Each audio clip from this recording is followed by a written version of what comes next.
सौरभ आगरकर ब्लॉगिंगमध्ये तुमचं स्वागत आहे. आज आपण आलो होतो आपल्या शेतात. चला आपण बघू आपल्या शेतातली तूर कशी आहे.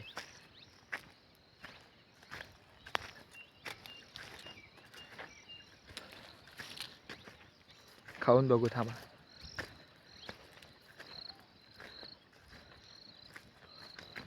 हो भाई मस्त आहे भाई. हे बघा आपल्या शेतामधली तूर.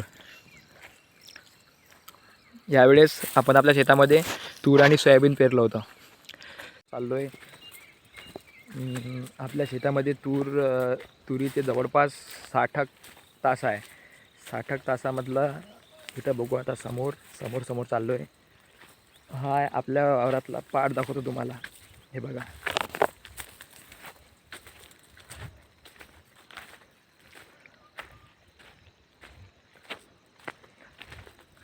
जनरली हे आपलं शेवटचं इकडचं टोक. इथं बघा या शेजाऱ्यांनी आणि आम्ही दोघं हे दोरी बांधलेली आहे. कारण इकडं काही खुणाली नाही आहे लास्टला. तर मग इथून हे पहा एवढा पाट पडला आहे. कमसे कम अर्धा एकरचा पाट आहे. आणि या पाटामधली तूर बघू शकता तुम्ही कशी झाली आहे. या पाटामधली तूर सध्या फुलावरच आहे. हे बघू शकता. कमेंटमध्ये नक्की सांगा की आपल्याला यंदा किती क्विंटल तूर होणार आहे. कारण मागच्या वेळेस आपल्याला 13-14 क्विंटल तूर झाली होती, ते बी तूर सोयाबीनमध्ये. पण आता यंदा किती होणार आहे. हा आहे आपल्या वावरातला पाट. आणि आपला जो तिसरा आंबा मुडला होता, जो खराब झाला होता, आता त्याच्या ठिकाणी माझ्या बाबांनी नवीन आंबा लावला आहे. ते तुम्ही बघू शकता. हाय नवीन आंबा.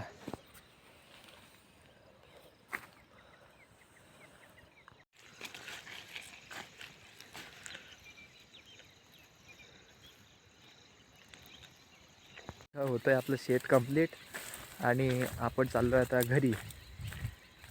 व्हिडिओ आवडल्यास व्हिडिओला लाईक, शेअर, सबस्क्राईब नक्की करा.